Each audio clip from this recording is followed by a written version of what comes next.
Bhagavate Vasudevaya. Bhagavad Gita as it is, chapter 8, attaining the supreme text number 17. Sahasra Yuga Paryantam Oharyad Brahmano Vidu Ratrim Yuga Sahasrantam Teho Ratra Vidojana Sahasra Yuga Paryantam Oharyad Brahmano Vidu Ratrim Yuga Sahasrantam Teho Ratra Vidojana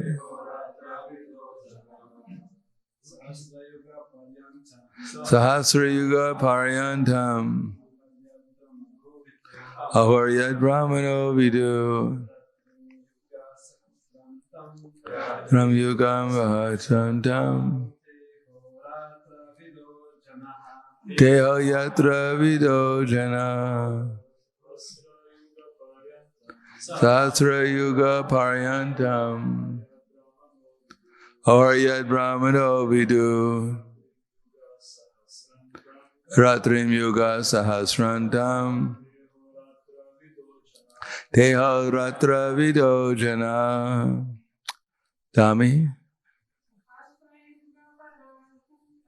Sahasra Yuga Paryantam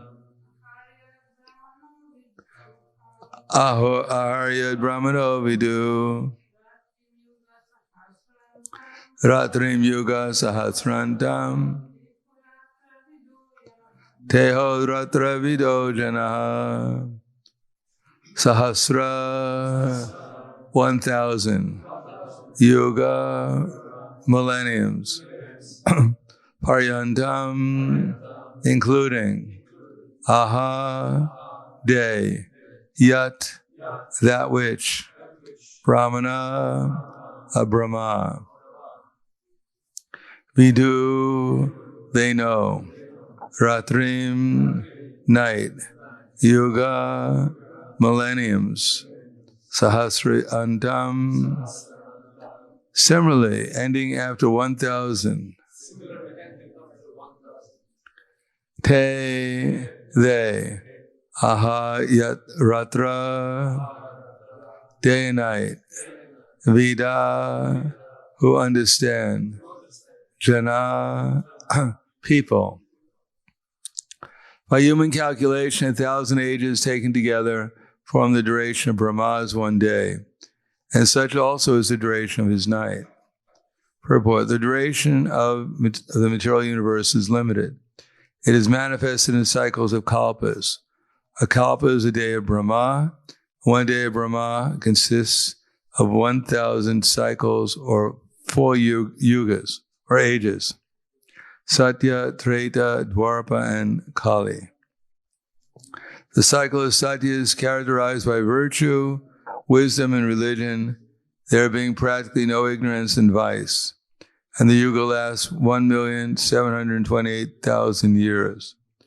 In the Treta Yuga, vice is introduced, and this yuga lasts 1,296,000 years. In the Dwarpa Yuga, there is even greater decline in virtue and religion, vice increasing, and this yuga lasts 864,000 years. And finally, in Kali Yuga, the yuga we have now been experiencing over the past 5,000 years, there is an abundance of strife, ignorance, irreligion, and vice, true virtue being practically non-existent. And this yuga lasts 432,000 years. In Kali Yuga, vice increases to such a point that at the termination of the yuga, the Supreme Lord himself appears as the Kalki avatar, vanquishes the demons, saves the devotees, and commences another Satya Yuga. Then the process is set rolling again. These 4 yugas, rotating 1,000 times, comprise one day of Brahma, and the same number comprise one night. Brahma lives 100 of such years and then dies. These 100 years, by earth calculations, total to 311 trillion and 40 billion years. By these calculations, the life of Brahma seems fantastic and interminable. But from the point of view of eternity, it is as brief as a lightning flash. In the causal ocean, there are innumerable Brahmas rising and disappearing like bubbles in the Atlantic. Brahma and his creation are all part of the material universe, and therefore they're in constant flux. The material universe is not even Brahma is free from the process of birth, old age, disease, and death. Brahma, however, is directly engaged in the service of the Supreme Lord, the management of this universe, and therefore he at once attains liberation. Elevated sannyasis are promoted to Brahma's particular planet, Brahmaloka, which is the highest planet in the material universe, which survives all the heavenly planets in the upper strata of the planetary system. But in due course, Brahma and all the inhabitants of Brahmaloka are subject to death according to the laws of material nature. Sahasra yuga paryantam ahuryad brahmano vidu yatra yuga sahasrantam teho yatra vidojana. By human calculation, 1,000 ages taken together form the duration of Brahma's one day. Such also is the duration of his night. Namo Vishnu Padaya Krishna Prasthaya Bhutale Srimati Bhaktivedanta Swami Namane Namaste Saraswati Deve Gauravani Pracharane Nirvishesha Shunyavadi Paskatyade Siddharne. In this chapter, Krishna is trying to put everything into the perspective of reality, absolute reality. But that's something we can't really comprehend so easily because we're an illusion. Therefore, in this chapter, Krishna is, we'd have to start at the beginning of the chapter. He's trying to explain about what to do at the time of death. Now, of course, we think we're not going to die, so we don't worry about these things because we're going to live forever here. But just in case something unexpected happens, Krishna explains to us what we might plan for at the time of death. And basically speaking, he says, Anda kale tamam meva smaran magba kalevram yak priyati samadbhavam yatinas yatra samshaya. That anyone who thinks of me at the time of death, then he obtains from me. But to think about Krishna at the time of death requires some practice. Krishna tvadiya padapankaja panjarantam. So King Kurukshetra, he prays, let the swan of my mind enter into the stem of your lotus feet right now. Because now that I'm healthy, I can think of you, but if I had to leave my body later on when my body's, all the functions are disrupted, who knows what I'm going to think about? They've done some investigation when these planes crash, and they wanted to find out what the pilots were thinking of, what their last words were. And they have these black boxes which record the pilots' conversations. So what they discovered is at the time of death, many of the pilots, right before the plane crashes, they call out, "Mommy, Mommy."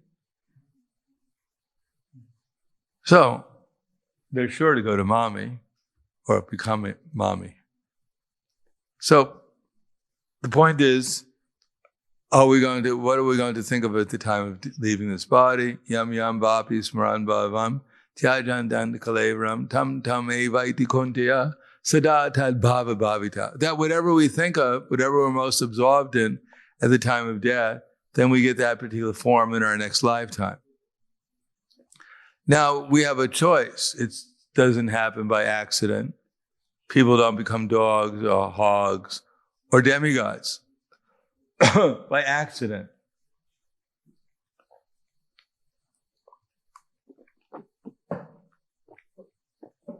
It's not that they walk down the street one day and they contact a demigod virus and they become a demigod. Or they get a dog virus and the next lifetime they become a dog. No, according to what we're thinking about. And what we're thinking about depends about what we're hearing about. And what we're hearing about depends upon our association. Don't expect to go to the neighborhood bar. They call it bar here, or pubs, or whatever they call it. What is it? Bar. Yeah, don't expect to go to the neighborhood bar and hear a recitation of Krishna book. you're not likely to hear very much information about the process of devotional service there.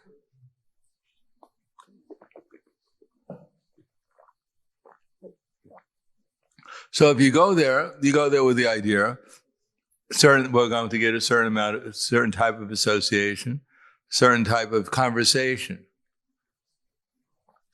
And then my mind will be absorbed in that conversation. Either if the conversation is about a certain type of liquor and what the reactions and the taste and everything, then I want to try the liquor.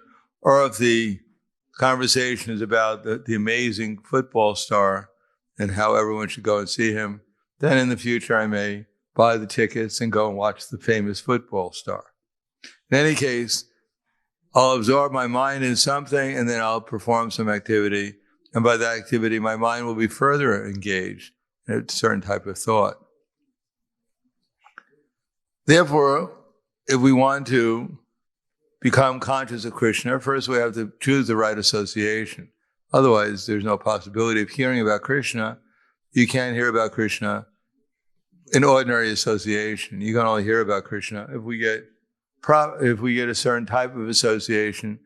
And then even to get the inspiration to read Prabhupada's books or whatever also requires a certain amount of association.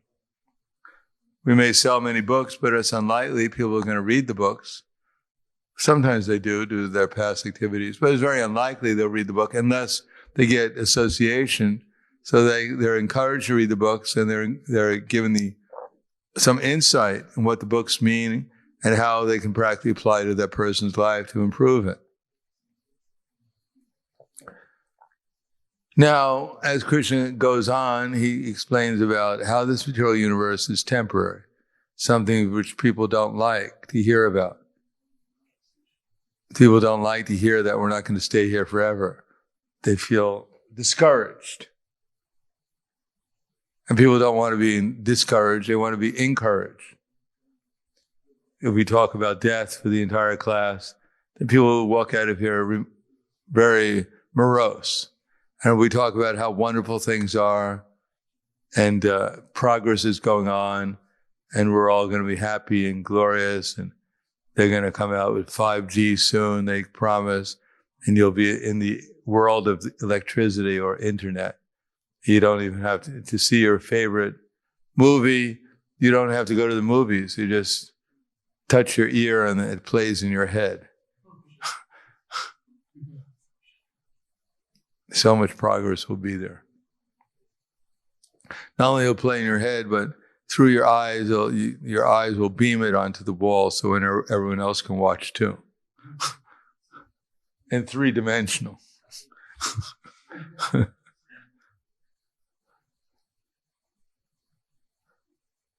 So people always want to be encouraged that this world is not as bad as some people say it is. We should have a good balance between spiritual life and material life, so our material life will be happy, and we somehow or another get credit for spiritual life too. But then here Krishna says, Sahasra Yuga Parya. First of all, he says, Abrahma Bhuvana Loka, that this material world is temporary, Ashasvidham is temporary, and it's full of misery. Ashasvidham, Dukkalayam, Ashasvidham. It's full of misery. So this is very discouraging. And then even Brahma, Abrahma Bhuvana Loka, Punarvartanojana, Mamupeti Tukonteya, Punarjanma Navidyate. Even Brahma is miserable. Not quite as miserable as we are, because he's a lot more happy than we are, because he doesn't have very many problems. First of all, he has no competitor in the universe. I mean, generally he doesn't. So he's not worried about, we never heard of Brahma getting sick. Imagine if Brahma got a headache, he would have 4 headaches at once. It would be very hard to deal with. He doesn't get sick. He doesn't grow old in the same way we grow old. He may die, but he dies after 311 trillion, 40 billion years. But for him, it's only 100 years because, relatively speaking, he's enjoying compared to us. And he's in Krishna consciousness for the most of the time. he doesn't lose his Krishna consciousness. Therefore, he's not influenced so much by the illusory energy like we are. He knows he's going to die. He's going to have to leave his body. And therefore, he's always preparing for it by being Krishna conscious, engaging in Krishna consciousness and devotional service to Krishna by managing the universe.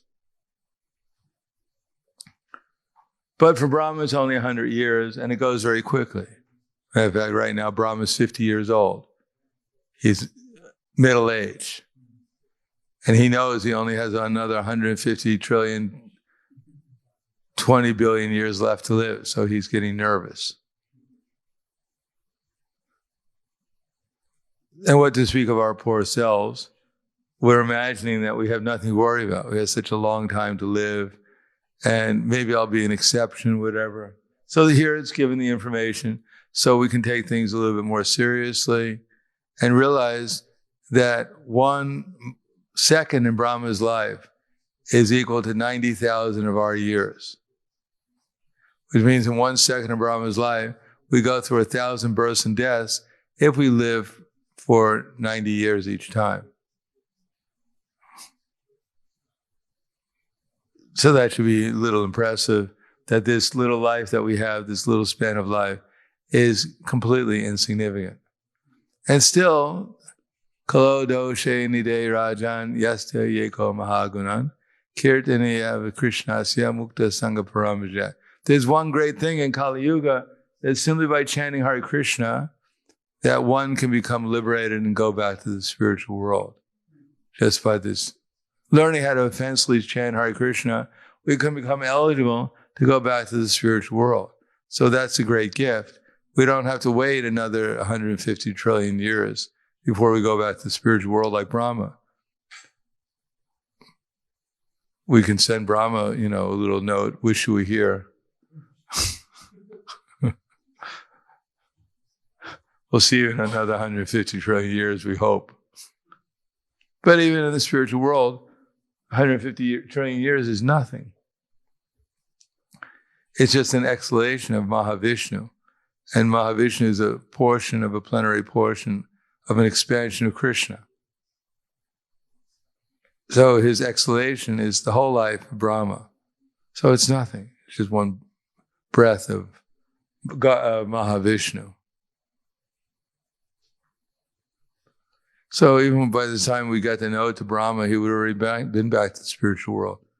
Said, hey, what are you doing here? I sent you a note. Maybe my assistant, well, I don't know. I got lost in the fire of devastation, who knows? In any case, the idea is we should understand how precious is the time that we have and try to utilize it the best we can to absorb our mind in Krishna consciousness. Because if we want to become successful in life, eventually we have to have our mind completely absorbed in Krishna consciousness. So you might as well start today, because we don't have so much time left. So I'll stop there. Any questions? Comments?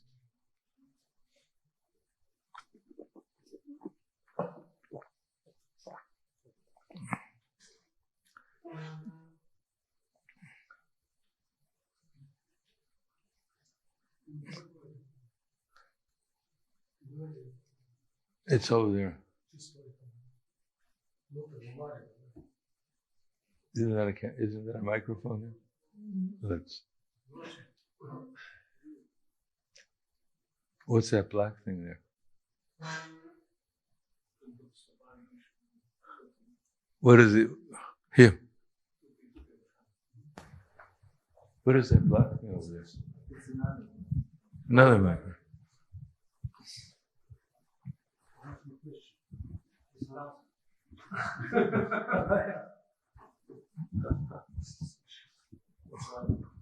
Another one. No one saw it before. Oh, for the kirtan. Okay. Hare Krishna.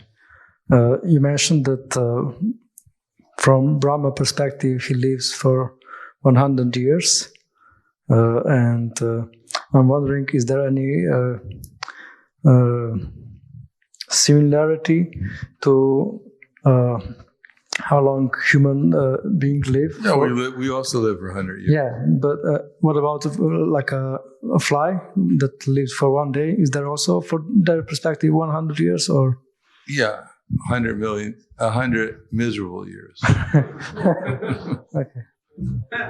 The more one suffers, the slower time seems to come. So the more one enjoys, the quicker time goes. So we can understand relatively how much more enjoyable is the life of Brahma than us, because he experiences his 311 trillion, 40 billion years as 100. And we experience our 1/10,000th or 100,000th of a second of Brahma's life as 100 years. Imagine how miserable we are here. But we can take consolation in the fact that a fly is 100 times more miserable than we are. If that makes you happy.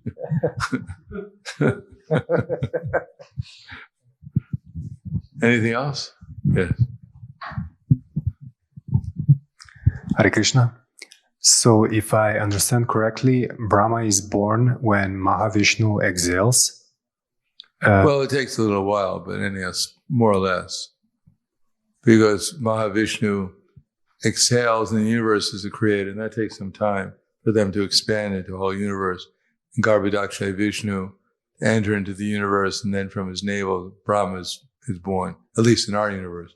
There may be different ways Brahma comes out, but this time at least he came out from the navel. So that, I don't know how, relatively speaking, how much time it takes for that to happen, but it's not like instantaneously. So when Mahavishnu inhales, that's the destruction of? Yeah, everything falls apart. But that also takes some time for the universe to get destroyed. He doesn't inhale universes. He inhales the energies because they're already dissipated.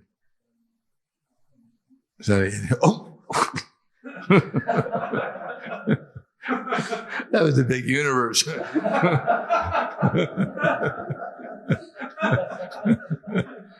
Maybe I should spit it out. No, the universes are all destroyed by that time. They're all put into their elemental forms. So he inhales the energies. Thank you. Okay, thank you very much. Grantharaj Bhagavad Gita Ki Jai.